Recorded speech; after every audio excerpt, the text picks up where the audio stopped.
Good morning students. Welcome to my new video. In this video we are going to learn about the fifth lesson of history, the Vedic age. So you should take your SST textbook and open your page number 36. Okay. In the beginning of this lesson there are some new words and their meanings. We have to understand the meanings of these words there. Okay.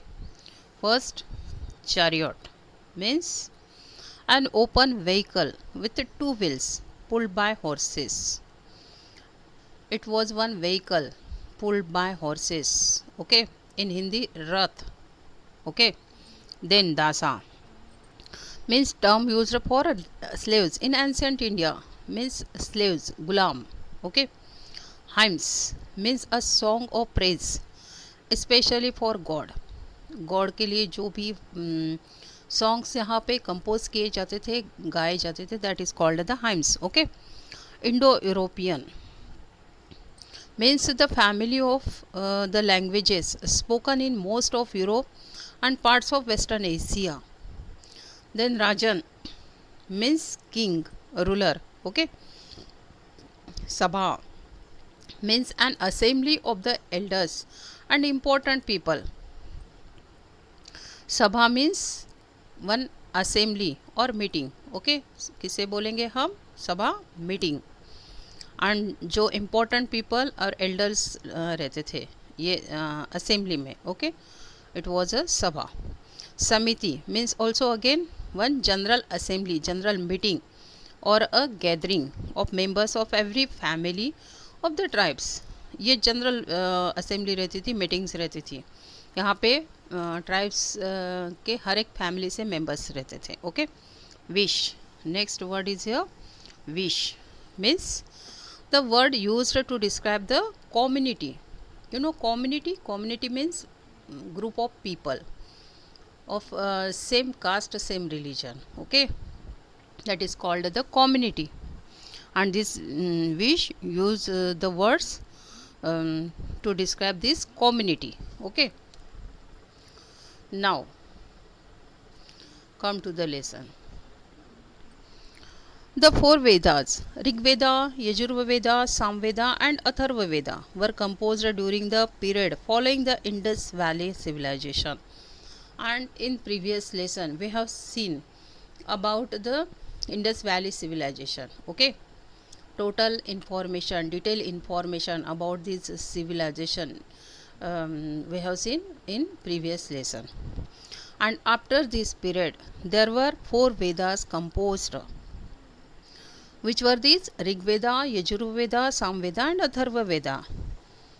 Okay. And this period from 1500 to 600 BCE is known as the Vedic age, and that's why this period is called Vedic age.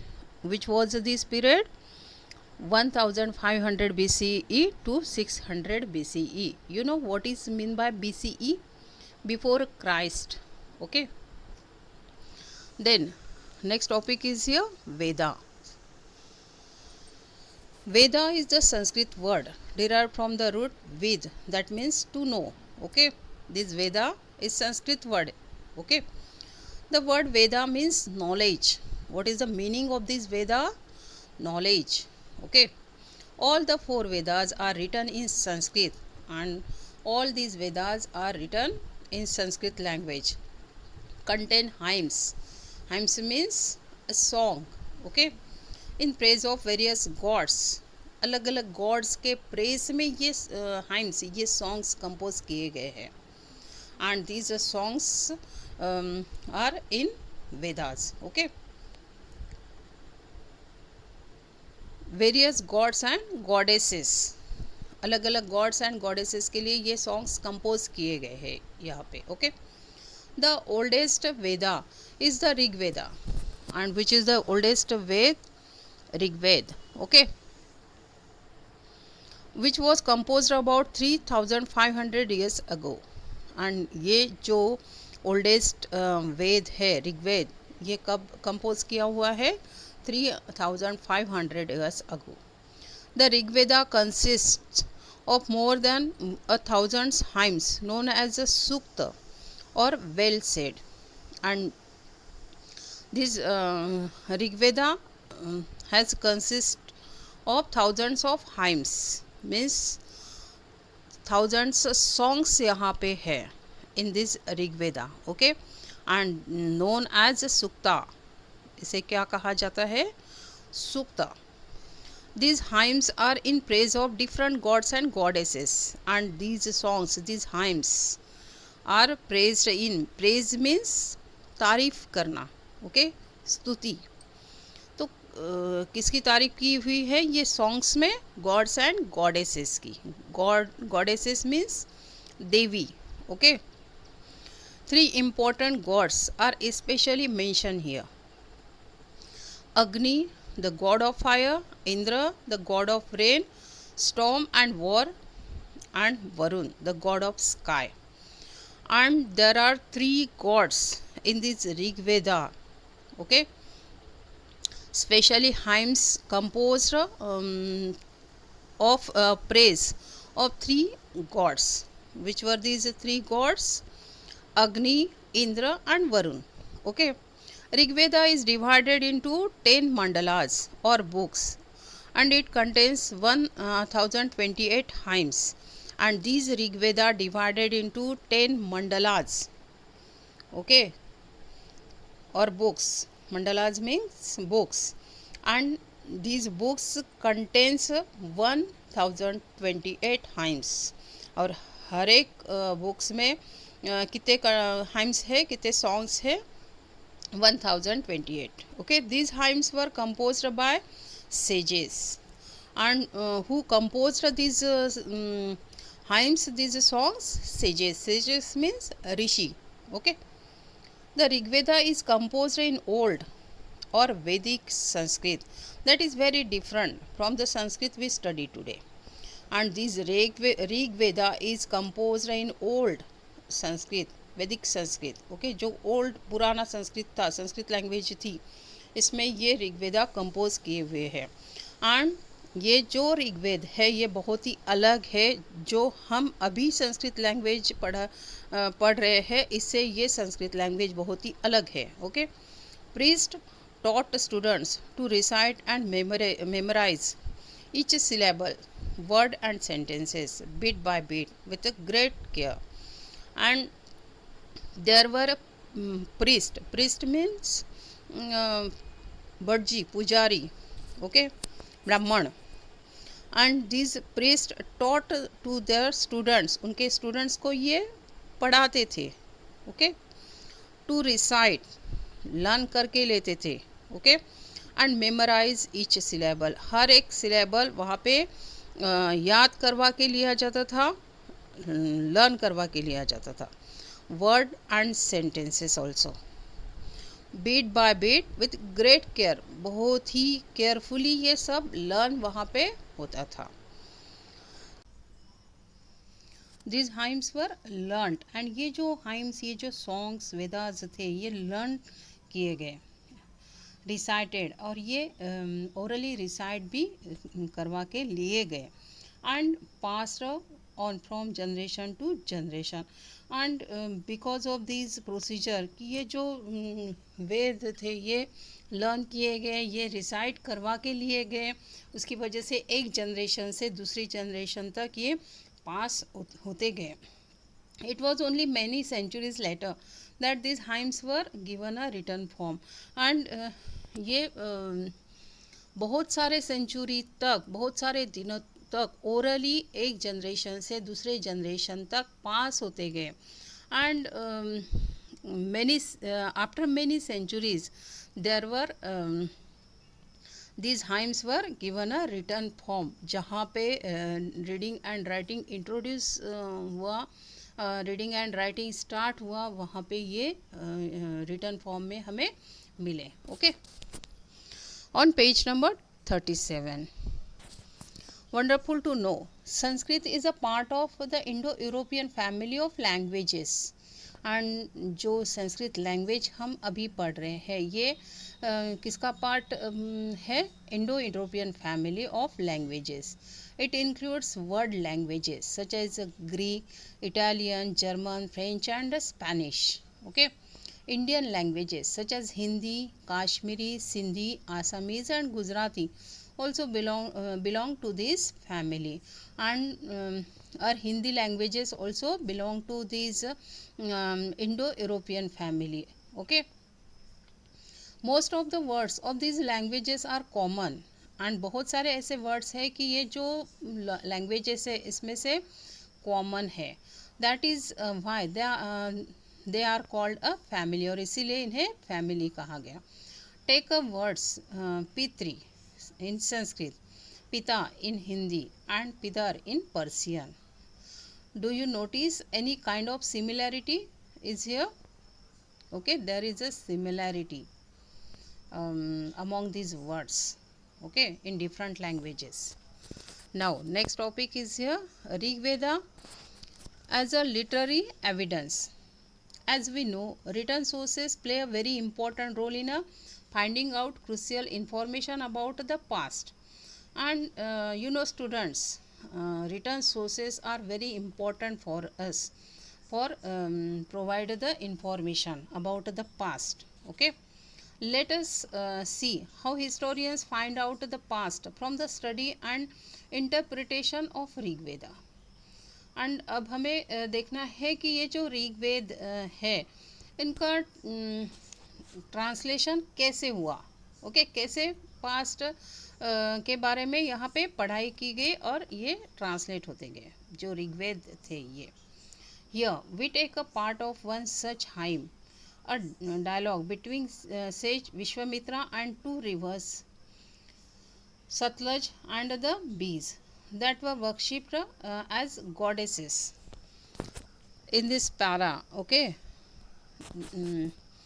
There is one such hymns, a dialogue, okay, between sages and two rivers. And ये जो reverse यहाँ पे थी Sutlej and बीस, इनकी पूजा की जाती थी, वर्शिप की जाती थी as a goddess. Okay, goddess means devi. Okay. Vishwamitra and the rivers. Vishwamitra, O rivers, descend from the mountains like two swift horses, like two dazzling cows that lick their calves. You move like chariots to the sea through the power of Indra. You all full of water and wish to unite with one another. And now next, the river. Dialogues of a river. We who are full of water move along the paths the gods have made for us. Once we start flowing, we cannot be stopped. Why do you pray to us, O sage? Now next, Vishwamitra. These are the dialogues, okay, between Vishwamitra and these rivers. Okay. Vishwamitra, O sister, please listen to me. The singer who has come from a distance with his chariots and carts, let your water not rise above our axles, so that we can move across safely the river. We pay heed to your prayers so that you can cross safely.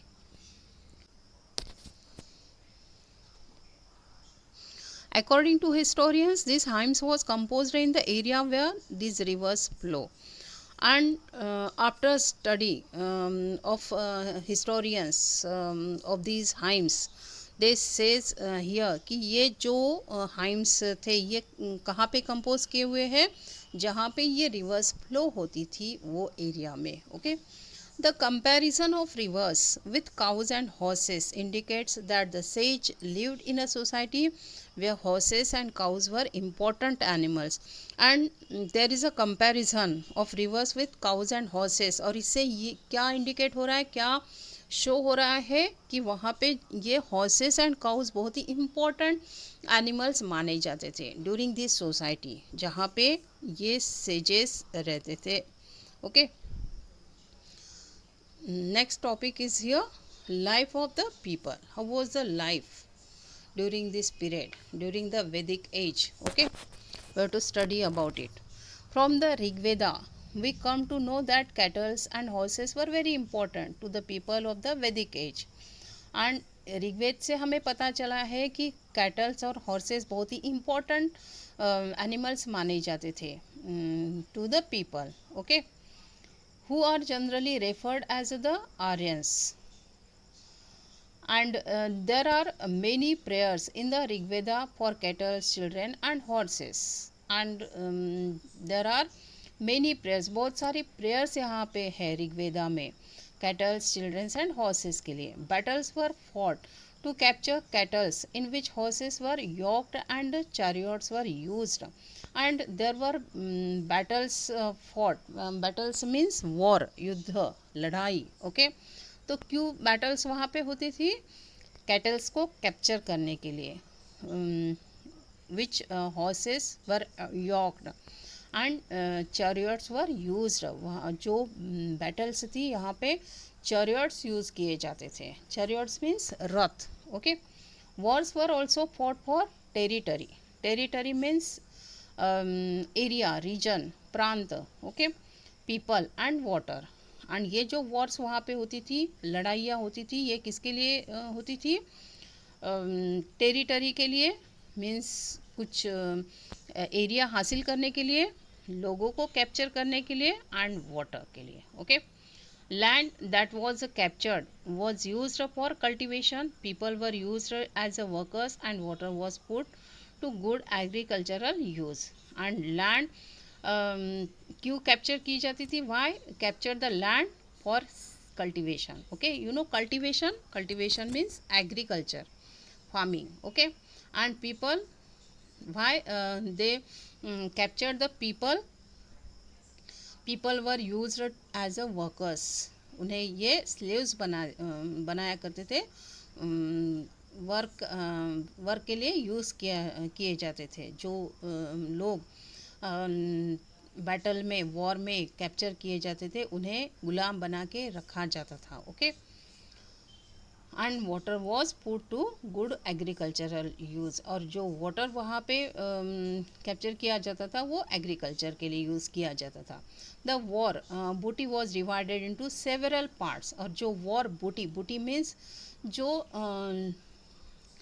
Attack करके, जो battle करके, war करके जो लूट की जाती थी लोगों से, मीन्स अदर एरिया से कुछ वेल्थ लूटी जाती थी, दैट वाज कॉल्ड द बूटी. ओके, इसे हम बोलेंगे बूटी. और ये जो बूटी वेल्थ वहाँ पे हासिल होती थी थ्रू वॉर, ये डिवाइड की जाती थी अलग अलग पार्ट्स में. Okay, a good part was capped by the leaders. और जो अच्छा पार्ट मीन्स ज़्यादा पार्ट्स, हिस्सा लीडर के लिए रखा जाता था.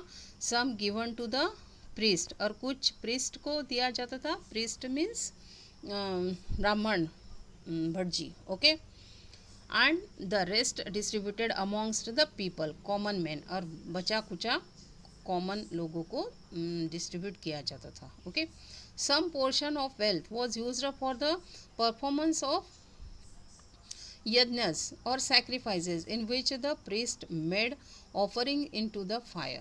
एंड कुछ वेल्थ वहाँ पे यज्ञ के लिए यूज़ की जाती थी, या सैक्रिफाइसेस वहाँ पे होते थे. यू नो सैक्रिफाइस, हम इसे बोलेंगे बलिदान, बलि देना. ओके, तो ये यहाँ पे जो यज्ञ किया जाता था, सैक्रिफाइसेस किए जाते थे, इसके लिए कुछ वेल्थ यूज़ की जाती थी. These were meant for gods and goddesses. and ये किसके लिए क्यों किया जाता था? गॉड्स एंड गॉडेसेस के लिए. Offering could include grain, ghee and in some cases animals. And जो ऑफ़र दी जाती थी, जो परफॉर्मेंस यहाँ पे होते थे, यज्ञ एंड सैक्रिफाइसेस, यहाँ पे कुछ ऑफ़र दी जाती थी. फायर में ये ऑफ़र देते थे, मीन्स फायर में ये छोड़ देते थे. तो उसमें क्या क्या रहता था? Grains, ghee, and in some cases animals also. Okay, sacrifices जो होती थी ये एनिमल्स की होती थी. मोस्ट मेन बिकेम सोल्जर्स, ज़्यादा से ज़्यादा मेन सोल्जर्स बनते थे.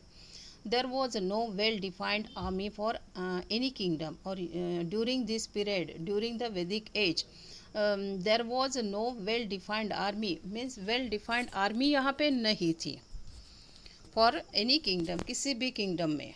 Okay. People met at assemblies to discuss war, its proceedings and peace. And लोग यहाँ पे असेंबलीज में मिलते थे और वॉर के बारे में डिस्कस करते थे. पर्टिकुलर आर्मी यहाँ पे नहीं थी. ओके. जैसे एक रूलर के पास रहती थी, ऐसी आर्मी यहाँ पे नहीं रहती थी. ये असेंबली होती थी, मीटिंग होती थी और वहाँ पे लोग वॉर के बारे में डिस्कस किया करते थे. Leaders were selected on the basis of their bravery and the warring skills. और लीडर्स कैसे सिलेक्ट किए जाते थे? उनके स्किल्स के हिसाब से. अगर वो ब्रेव है और उसमें वॉरिंग स्किल्स है तो वो एज अ लीडर सिलेक्ट किया जाता था. Okay. Now there are MCQs. First, Rigveda is divided into fill in the blanks mandalas. How many mandalas? Rigveda is divided into 10 mandalas. Okay. There are 3 options: A 5, B 10 and C 16. B option is answer here. Okay. 10. Next, second, the people of the Vedic age are generally referred as the A Vedas, B Rishis and C Aryans. C option is answer here. Aryans. जो लोग वैदिक as के थे इन्हें generally क्या कहा जाता था? Aryans. Okay. Now next we have to study about the next topic, the society. People were divided into number of tribes, जनाज. और ये जो सोसाइटी थी यहाँ के जो लोग थे ये अलग अलग ट्राइब्स में डिवाइड किए थे. Each tribe settled in a specific area which included many villages. और हर एक ट्राइब स्पेसिफिक एरिया में सेटल रहता था, उसमें बहुत सारे विलेजेस थे. Each tribe had a king known as a rajan who was selected on the basis of his bravery. और हर एक ट्राइब को एक लीडर रहता था, किंग रहता था, उसे राजन कहा जाता था. ओके. और ये कैसे सिलेक्ट होता था? उसके स्किल के बेस पे. मीन्स अगर वो ब्रेव है तो वो सिलेक्ट होता था. This kings were very different from the kings of later times. और ये जो किंग्स यहाँ के रहते थे वैदिक एज के, ये बहुत ही अलग थे. उसके बाद जो किंगडम्स आए वहाँ पे जो रूलर्स थे, किंग्स थे, ये किंग्स से ये वैदिक एज के किंग्स बहुत ही अलग थे. Okay. They did not have large standing army और ह्यूज पैलेसेस. और ये जो किंग्स यहाँ पे थे, राजन थे, इनकी आर्मी नहीं थी, लार्ज आर्मी नहीं थी और ह्यूज पैलेसेस भी नहीं थे, बड़े बड़े पैलेसेस भी वहाँ पे नहीं थे. ओके. दे कंट्रोल्ड वेरी स्मॉल एरिया. और ये जो किंग्स यहाँ पे थे ये बहुत ही स्मॉल एरिया कंट्रोल करते थे. ओके. और next page, turn your page, open your page number 38. There were 2 assemblies, the Sabha and the Samiti. And during this period, during the Vedic age, there were 2 assemblies. You know, assemblies means meetings. Okay. Which were these assemblies? Sabha and the Samiti. It seems that the Sabha was an assembly of the elders and important people, and the Samiti was a general assembly comprising members of every family of the Jana. And ये जो सभा रहती थी, ये सभा means assembly of elders, जो बड़े लोग, जो इम्पोर्टेंट पीपल थे, इनकी ये मीटिंग रहती थी, असेंबली रहती थी. एंड समिति, यहाँ पे सभी जनरल लोग, कॉमन पीपल गैदर्ड होते थे, असेंबल्ड होते थे, एंड ये समिति होती थी. Okay. All the important issues were discussed in this assemblies. और सभी इम्पोर्टेंट इश्यूज जहाँ पे डिस्कस होते थे in these meetings, in these assemblies. Okay. two words were used for describing the community of or the people as a whole. One was the word jana and the other was wish. और जो communities वहाँ पे थी, जो group थे लोगों के, उन्हें क्या कहा जाता था? जन. And the other word wish. जन कहते थे कम्युनिटी को या विश कहते थे. What is mean by community? Group of people. Okay, जो सेम कास्ट सेम रिलीजन के लोग रहते हैं ग्रुपली, उसे कम्युनिटी कहा जाता है. Okay, and during the Vedic age this community were called the jan और vish. Okay, the word Vaishya was derived from vish. और वैश्य से ही ये वर्ड मिला है. मेनी विश और जन आर इंडिकेटेड बाय नेम. और बहुत सारे ऐसे विश, ऐसे जन थे कि ये उनके नेम से इंडिकेट होते थे, पता चलता था. So we find reference to the Bharat jan और विश, द यदु जन और wish and the Puru jan और vish among others. Okay, these are the name of these janas, these wish. The people who composed the hymns described themselves as Aryans. और जो लोग वेद compose किया करते थे वो उन्हें क्या कहा जाता था? आर्यंस. ओके, जो हाइम्स कंपोज किया करते थे इन्हें आर्यंस कहा जाता था. दे कॉल्ड देयर ओपोनेंट्स और एज अ दासा और दासेस. और उन बाकी लोगों को क्या कहा जाता था? दासास और दासेस.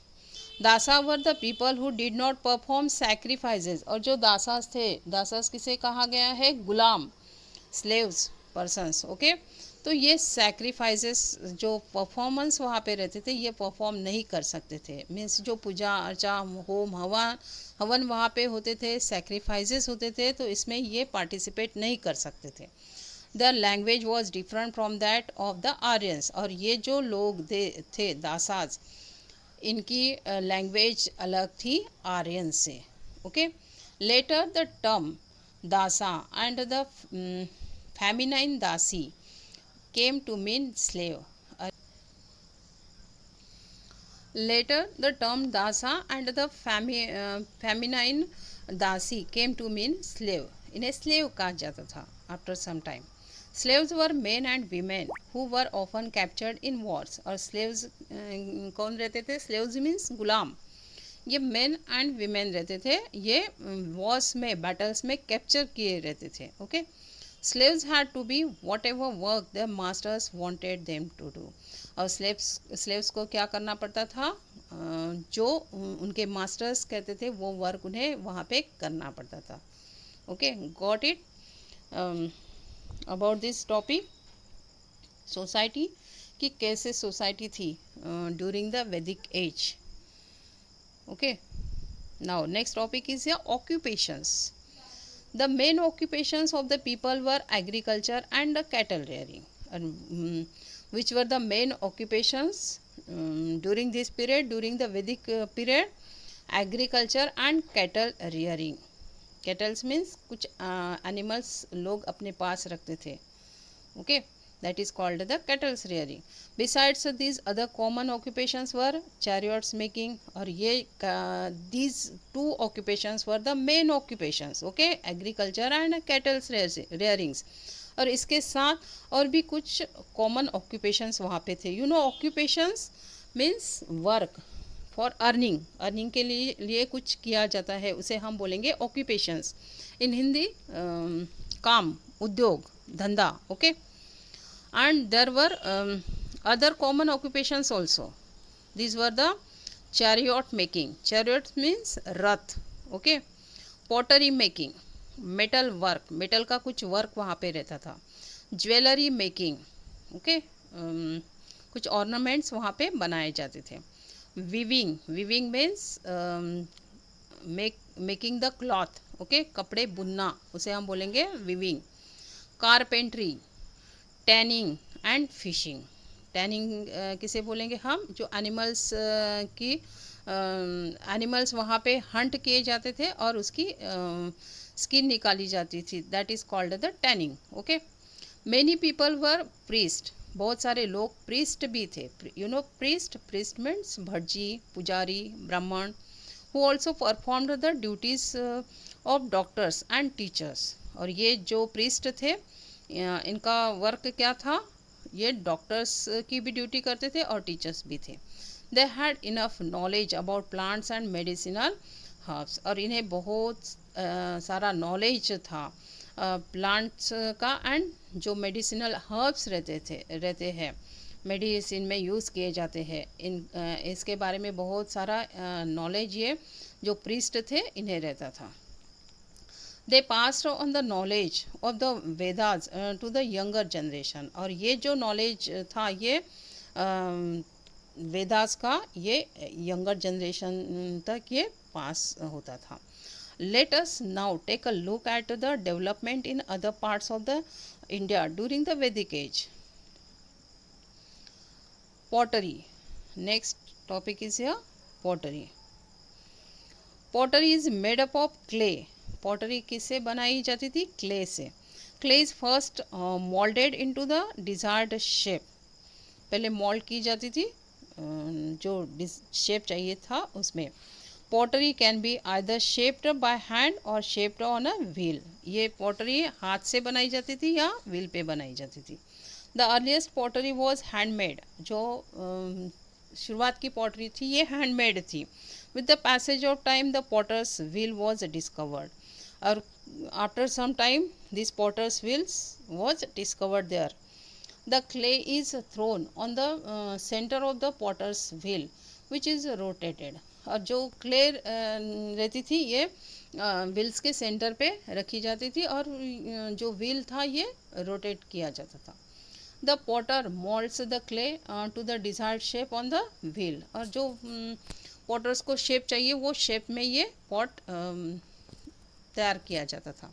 This shaped pottery is then fired in a kiln और फर्नांस. किल मीन्स भट्टी. Okay at a high temperature. और हाई टेम्परेचर में ये जो पॉटरी थी जो शेप दी हुई पॉटरी थी जो पॉट्स थे ये बेक किए जाते थे. This process strengthen the pottery दस मेकिंग इट परमानेंटली हार्ड. और इसकी वजह से ये जो प्रोसेस होती थी पॉट बनाने की इससे ये जो पॉट्स यहाँ पे बनते थे ये परमानेंटली हार्ड बनते थे. ओके अभी भी पॉटरी मेकिंग में ये प्रोसेस यूज़ होती है. Okay now students today's topic is completed here. You have to read the lessons and find the difficult words also and find the meanings of these words from dictionary. Okay and you should write these words and meanings in your notebook. Okay but first you should write the words and meanings in your notebook from the beginning of this lesson. जो शुरुआत में words और meanings दिए हुए हैं ये आपको लिखने हैं आपके नोटबुक में before the question and answers of this lesson. Okay have a good day.